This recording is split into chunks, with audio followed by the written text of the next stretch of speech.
Entonces, vamos a dividirlo en dos etapas. Esto justamente les había pedido a ustedes la posibilidad de hacerlo el día de hoy y el día de mañana, porque existe bastante información que brindarles, ¿no? Y hay aspectos bastante técnicos.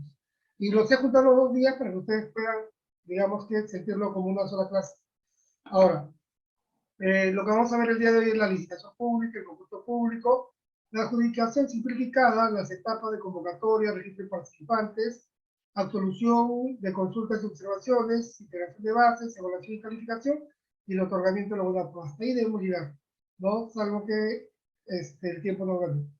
Ahora, permítanme, tenía yo unos alumnos que invitaron, no nos invitaron. Continuemos. Cuando nosotros escuchamos por televisión un periodista que dice ha habido problemas en la ejecución de una obra, cuando hablamos de obras siempre vamos a hablar de licitación pública, sobre todo cuando en ese hecho noticioso nos dice que esa licitación pública de esa obra ha tenido problemas. Nosotros ya tenemos que hacernos la idea de que esa obra es por un monto mayor a 2.800 soles, 2.800.000 soles, ¿de acuerdo? Si nos dice que la contratación de un servicio ha habido problemas, lo más probable es que cuando te hablen de un servicio, ¿de acuerdo? Puede ser un concurso público siempre y cuando el valor sea mayor o igual a 400.000 soles. Y si hablamos de una adjudicación simplificada, la adjudicación simplificada justamente lo que nos va a permitir a nosotros es disminuir los tiempos, ¿ya? Para poder efectuar la efectividad de la adquisición. Entonces, es un procedimiento alternativo a los dos primeros, que se puede dar directamente o se puede dar como una segunda alternativa. Lo que ya quiero que tomen nota es que cuando la licitación pública y el concurso público no se adjudican en la primera convocatoria, inmediatamente en la segunda pasan a ser una adjudicación simplificada. ¿De acuerdo?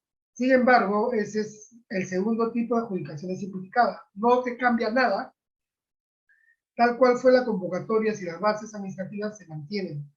Pero cuando se ha declarado desierto, no hubieron postores o las ofertas no tenían las calidades o no estaban dentro de los límites y al final se declara desierto, entonces la siguiente, segunda convocatoria, tanto de la licitación como del concurso público, viene a ser una adjudicación simplificada.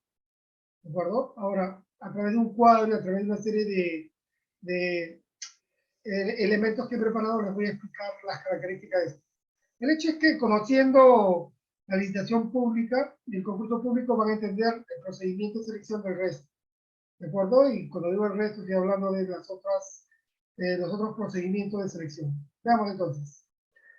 Ya sabemos nosotros que los procedimientos de selección tienen 3 fases. Las actuaciones preparatorias que nos hemos agotado hasta la semana pasada, de acuerdo a los procedimientos de selección, que es la fase en la que entramos el día de hoy, y posteriormente veremos la ejecución contractual. ¿Qué es un procedimiento de selección? En principio, lo que tienen que entender cuando hablamos de un procedimiento de selección es su naturaleza es administrativa, ¿de acuerdo? Y va a comprender todos los actos de gestión administrativa que se van a desarrollar con el propósito de seleccionar, en este caso, a un proveedor, por el cual, previo cumplimiento de todos los requisitos preestablecidos en estas bases, que pueda haberse preestablecido en el procedimiento de selección, bueno, la entidad debe formalizar el contrato para abastecerse ya sea de bienes, servicios en general, consultorías o para la ejecución de obras. Acuérdate, estamos hablando de bienes, ni vuelta que darle, ¿no? Compro carpetas, por ejemplo, bienes. Si compro voy a hacer una construcción en un colegio, ¿de acuerdo? Entonces puedo estar hablando de cemento, arena, y estos son bienes. ¿Ok? Si voy a contratar el pintado de la fachada, estoy hablando de un servicio. Si voy a contratar el mantenimiento de las máquinas fotocopiadoras, estoy hablando de un servicio. Y normalmente se dice servicios en general. Pero si yo contrato un servicio de consultoría, hay una modalidad especializada, ¿de acuerdo? Para ese tipo de contratación. Entonces, también puedo hablar de consultoría para elaborar el expediente técnico y después puedo hablar también de, en este caso, de contratar la ejecución de una obra, un proceso constructivo o un proceso reconstructivo, ¿no? Dependiendo de lo que dicte la necesidad de la entidad. Entonces, para entender claramente, el procedimiento de selección es un procedimiento que tiene una naturaleza administrativa. Eso ya está establecido. Es un acto de gestión administrativa para poder seleccionar al proveedor. Previos requisitos y cumplidos estos por el proveedor, se firma el acto, en un acto contractual, se genera el contrato justamente de los bienes, servicios y obras y consultorías para obras, ¿de acuerdo? Y su ejecución también. Dicho esto, entendemos. Cuando hablamos de método de contratación, ojo, hasta el momento habíamos hablado de dos nada más, pero dentro del marco de lo que establece la ley, los métodos de contratación son los siguientes, ¿no? Y se les denomina procedimiento de selección, métodos especiales de contratación y formas especiales para gestionar los procedimientos de selección. Acuérdense de eso, por favor. Formas especiales para seleccionar los procedimientos de selección. ¿Cuándo vamos a utilizar uno u otro de estos procedimientos de selección, estos métodos o estas formas? Es lo que tenemos que aprender en esta clase el día de hoy. Y para esto, como les digo, no vamos a tener que aplicarnos un poco y trabajar tomando nuestras notas respectivas. Entonces, indicamos, la licitación pública, con esta se van a contratar bienes y obras, nada más. No vas a contratar servicios. Cuando te hablan de bienes por un valor mayor a los 400.000, ¿de acuerdo? U obras por un valor mayor a los 2.800.000, estamos hablando de una licitación pública. Si hablamos de un concurso público, esto de acá se aplica justamente para servicios en general, consultorías en general y consultoría de obras. ¿De acuerdo? Entonces, acuérdate, si tú vas a contratar cualquier tipo de servicio, puedes hacerlo a través del concurso público. Toma nota de esto, por favor. ¿Ok? Asimismo, la adjudicación simplificada también se aplica no solamente para servicios en general, consultorías en general y consultoría de obras, sino también para ejecución de obras y para bienes. Es decir, con la adjudicación simplificada tú vas a poder comprar todo, ¿de acuerdo? Con la licitación pública solamente bienes y vas a poder contratar la ejecución de las obras. Y con el concurso público solamente vas a poder contratar servicios en general, consultorías en general y consultoría de obras. Ahora, cuando tú necesitas, por ejemplo, que dentro de la entidad contratar una persona que formule el manual de procedimientos, de acuerdo a un análisis de puestos, entonces tengo que contratar a un consultor. Y para contratar a este consultor, de acuerdo, está esta modalidad de selección de consultores individuales. Esto es para consultoría en general. Pero aquí hay una particularidad que ya debes tomar nota, que tú vas a utilizar este procedimiento de selección solamente cuando vas a contratar una persona natural. En este procedimiento no se pueden presentar las personas jurídicas, ¿ok? Solamente para personas naturales. Ok, ahora, cuando hablamos de comparación de precios, la comparación de precios es para contratar bienes y servicios. Normalmente cuando tú vas a contratar un bien que tiene una alta cantidad de proveedores en el mercado y es un bien fácil de acceder o un servicio donde hay muchos proveedores, entonces ya no pides, ya no haces un procedimiento técnico y exhaustivo, sino la ley te permite hacer un procedimiento más simple, puesto que como existe pluralidad de postores, ojo, tú vas a poder, en este caso, lanzar tu convocatoria y vas a tener respuestas inmediatas. Lo que haces es solicitar básicamente la cotización a los proveedores, ¿de acuerdo? Después evalúas tú y contratas directamente por comparación de precios. Ahora, la contratación directa es una forma de contratación con la que hay que tener mucho cuidado.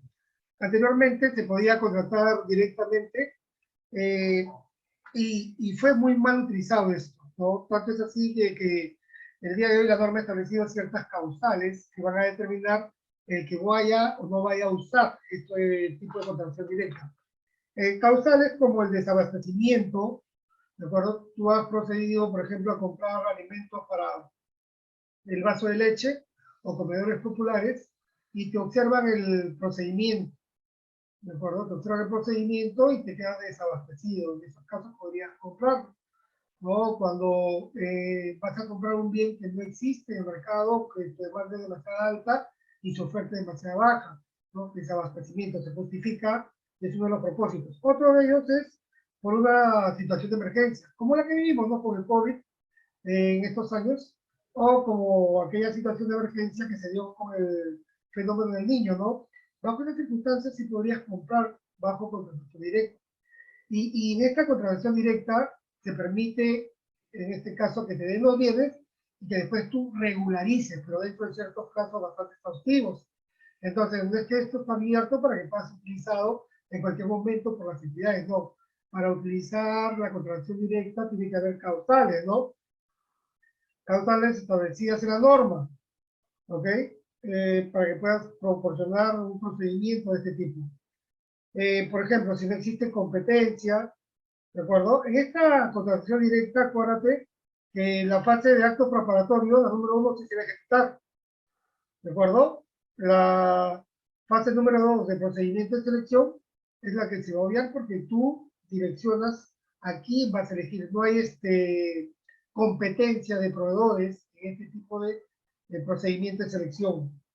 Ya hemos dicho, una de las causales es el desabastecimiento, otra de las causales la situación de emergencia, ejemplo del COVID, ejemplo del fenómeno del niño hace años atrás, o cuando existe un proveedor único, ¿no? Como en el caso de los ascensores Otis, que solamente una empresa está autorizada para que pueda darse el mantenimiento, la instalación de nuevos equipos, su mantenimiento de los ya adquiridos, ¿de acuerdo? Para toda Latinoamérica. En estos casos, si hay proveedor único, puedes hacer contratación directa. Pero esto amerita que siempre tengas un sustento, ¿no? Para esto, tú debes haber hecho la indagación de mercado y en esa indagación de mercado debes haber llegado a determinar que no existen proveedores en el mercado que te puedan proporcionar el bien o el servicio. Y a partir de ese informe, tú sustentas de que el único proveedor que existe te va a permitir a ti, en este caso particular, agotar o abastecer tu bien o tu servicio. Otro de los aspectos que podrías utilizar, o otra de las causales puede ser cuando estás en la ejecución de un contrato y este contrato de pronto se declara nulo o se resuelve, ¿no? Y falta un porcentaje mínimo para la ejecución del contrato. Entonces, bajo esas condiciones, tú haces una contratación directo previo informe del procedimiento, previo cumplimiento de los requisitos del procedimiento de contratación directa. Entonces, normalmente estas contrataciones directas para poder culminar los bienes que no te han podido abastecer, los servicios que no te han terminado de brindar o las obras que no se han culminado, resultan siendo muy onerosas, pero a veces es imperiosa necesidad de ejecutarlas y en ese sentido, de acuerdo, se opta justamente por este tipo de contratación directa. Es un uso normal en el mercado a nivel de los proveedores que cuando a ti te falta, que cuando se da, perdón, una resolución de un contrato, ojo, y tú procedes a contratar para cubrir ese faltante, los proveedores normalmente lo que van a hacer es, se van a elevar en sus precios, ¿de acuerdo? Y te van a decir que ellos los contratan por el periodo o por ese porcentaje que te está faltando a ti contratar. Y entonces normalmente resulta bastante oneroso para la institución el culminar estos procesos de selección que terminan declarándose resueltos o comunidades. Después tenemos la subasta inversa electrónica. Con esta subasta inversa electrónica vamos a poder contratar bienes y servicios comunes. Cuando hablamos de servicios y bienes comunes, estamos hablando de que son bienes que se pueden encontrar fácilmente en el mercado, ¿de acuerdo? Que tienen gran oferta y también una alta demanda, ¿no? Estos bienes y servicios comunes, en una subasta inversa electrónica, tendremos que decir que va a ganar el proveedor que oferte el menor valor, en este caso, por los bienes o servicios que estamos en proceso de contratación. Y se dice que es inversa porque normalmente en una subasta se busca el mayor precio, pero en esta subasta inversa electrónica se busca adjudicar al menor precio, por eso lo de inversa. ¿Ok? ¿Quedó claro eso? Ahora, esta subasta inversa electrónica se va a utilizar para bienes y servicios comunes bajo ciertos parámetros. Lo primero, cuando este bien está dentro del listado de bienes y servicios comunes. ¿De acuerdo? Cuando el bien tiene ficha técnica, ¿ok? De Perú Compras, ¿ok? Entonces, ya lo incluye dentro de este procedimiento de subasta electrónica. Y acuérdate que las ofertas van en orden descendente, ¿no? Tenemos que entender también lo siguiente.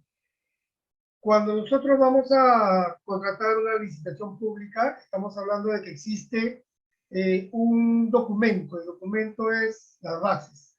En el concurso público también se llama bases. En la adjudicación simplificada, también yo tengo bases.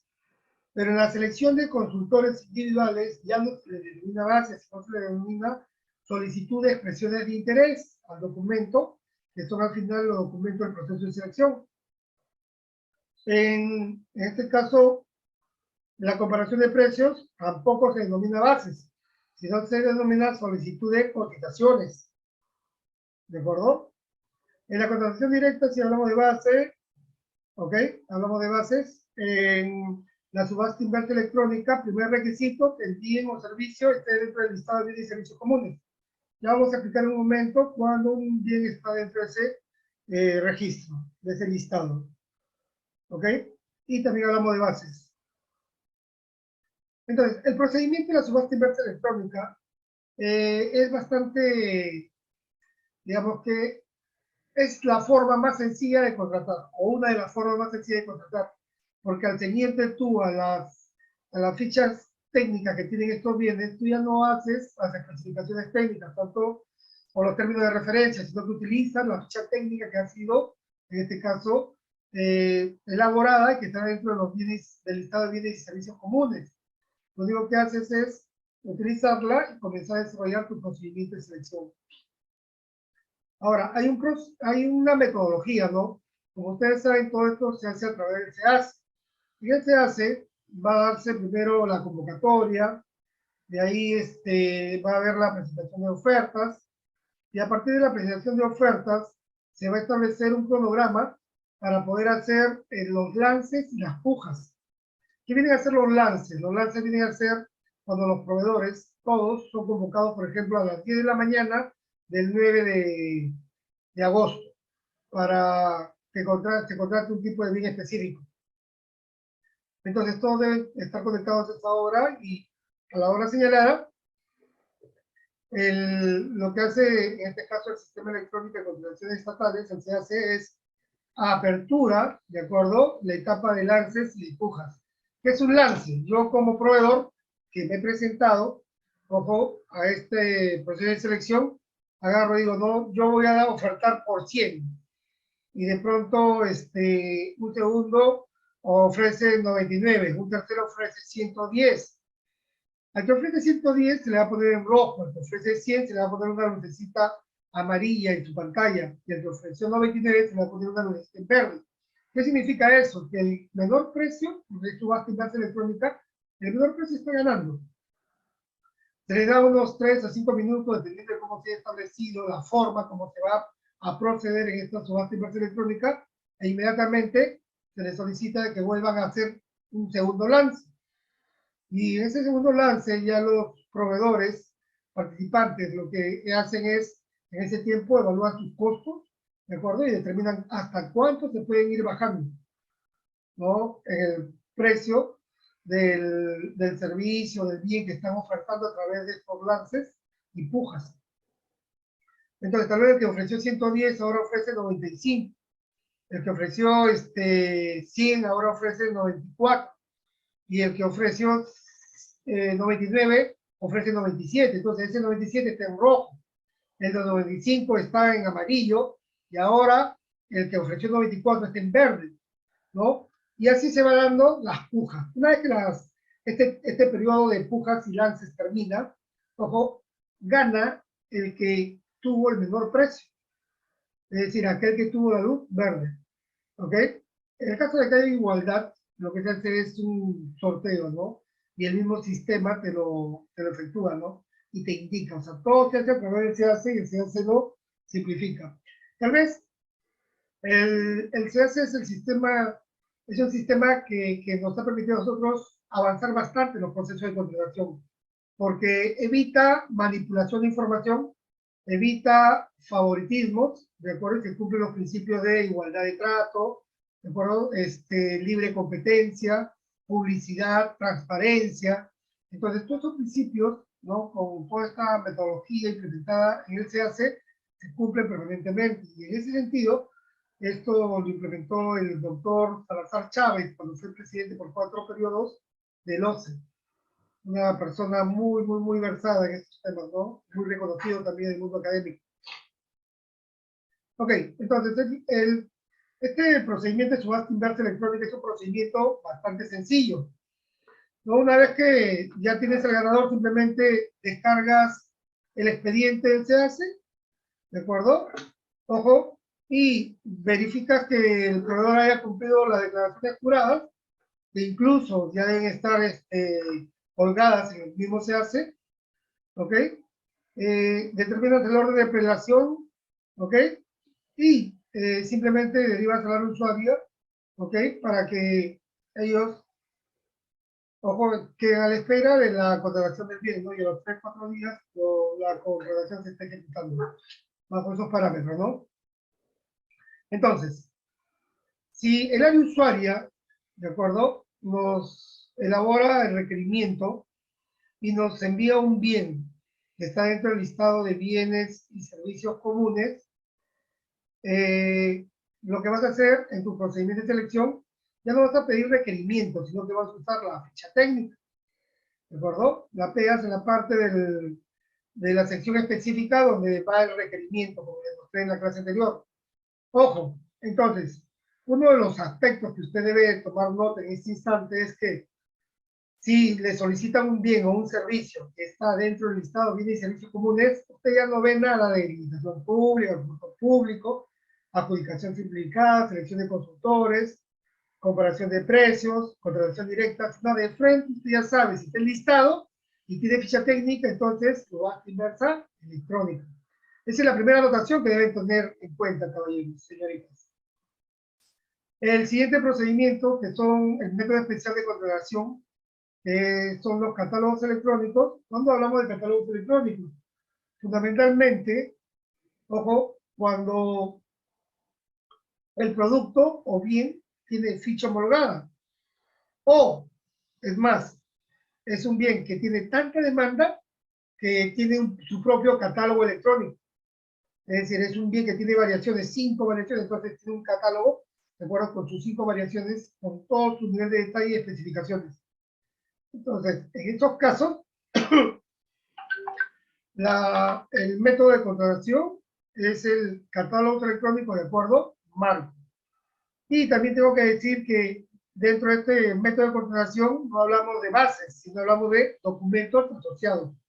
Son dos cosas que tienen que tener en cuenta. A ver, chicos. Entonces, hasta aquí, ya para ir sintetizando, les pregunto, ¿qué documentos, de acuerdo? ¿Qué documentos se presentan en los procedimientos de selección? Dentro de los que les acabo de mencionar en la explicación hasta aquí.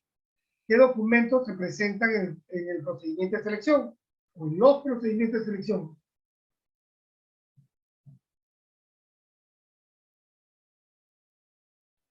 Las bases. Ya, ¿qué más? Muy bien, ¿qué más? Y voy a solicitar un consultor, una La técnica. solicitud de expresión de interés, muy bien. ¿Qué otro documento? Que son equivalentes a las bases, ¿ah? Ya tienes bases, solicitud de expresión de interés. Solicitud de cotización para lo que es comparación de precio. Así es, cuando hablamos de comparación de precios, solicitudes de cotización. Y cuando hablamos de acuerdo marco, ¿qué documentos se pide? ¿Cuáles son los documentos asociados? Ya lo dijeron. Ah. Documentos asociados. Ok. ¿Acuerdos asociados? Sí, documentos asociados se denominan. Cuando ese acuerdo base no se llama ni base, ni se llama solicitud de expresión de interés, ni solicitud de cotizaciones, se llaman documentos asociados. ¿De acuerdo? Yo les he preparado un material que vamos a revisar, sino que quiero que tengan en cuenta porque esta es la primera explicación que estoy haciendo al respecto. Esto lo vamos a reforzar en un momento con una serie de ejercicios y explicaciones complementarias. Ok, ahora, ¿cuándo se hace una compra por encargo? En principio, la compra por encargo va a ser una compra para la cual tienes que efectuar un convenio, ¿no? Con otra entidad, puede ser, o puede ser un convenio con Perú Compra. Y lo que haces es, le encargas a esta segunda entidad que te compre uno de los bienes que está dentro de tu plan de adquisiciones. Y puede ser esto por diversos motivos, ¿no? Pero uno de ellos podríamos señalar que es porque tú no tienes la capacidad técnica para elaborar los requerimientos y para llevar a cabo el proceso. Entonces, lo que hace la entidad, en este caso podríamos hablar de Perú Compras, hace la convocatoria, ya tiene las fichas técnicas homologadas, ¿de acuerdo? Y compra el bien, y tú, por supuesto, lo que tienes que hacer una vez que ya has seleccionado el proveedor, tú te encargas a partir de ahí de la ejecución contractual. Es decir, la fase de actos preparatorios y la fase de selección, del procedimiento de selección, esas dos primeras fases la ejecuta aquella entidad con la que has hecho convenio. Y la tercera fase, que es la ejecución contractual, ya es donde tú como entidad asumes, ¿no? Porque al final tú fuiste la que le encargó a esta segunda entidad que compre por ti.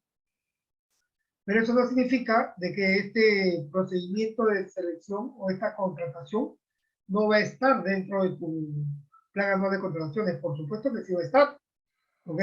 Y tiene que simplemente que, entiéndeme, la forma es una forma especial de contratar, ¿ok? Para ser mucho más eficientes en la compra, ¿de acuerdo?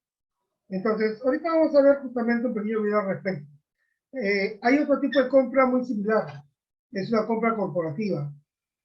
Cuando una entidad, ojo, va a comprar, supongamos, medicamentos, ¿ok? Un hospital va a comprar medicamentos, entonces, ¿qué pasa? Se le dice al Ministerio de Salud que compre medicamentos no para un hospital, sino para todos los hospitales de la región. ¿De acuerdo? Entonces, ¿qué pasa? Supongamos, el valor de 2 millones de un hospital se multiplica por 10 hospitales. Ahora el procedimiento de selección, ¿de acuerdo? O va a ser una compra corporativa ya no por 2 millones, sino por 10 millones.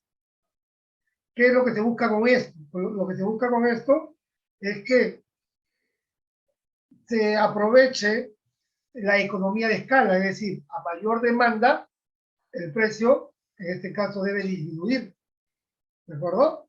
Y con esto se logra ser más eficientes en la compra. Y funciona como en el anterior, ¿no? Simplemente la entidad, en este caso, va a contratar y al final nosotros, de nuestro presupuesto, vamos a tener que ejecutar la parte contractual, ¿ok? Ahora, por supuesto que la entidad que dirige el procedimiento de selección, esta entidad va a tener que considerar o también va a tener en su plan anual de contrataciones lo que le corresponde, ¿no? De los 10 millones que estamos comprando. Ok, dicho esto, quiero mostrarles un video al respecto justamente. Permítanme.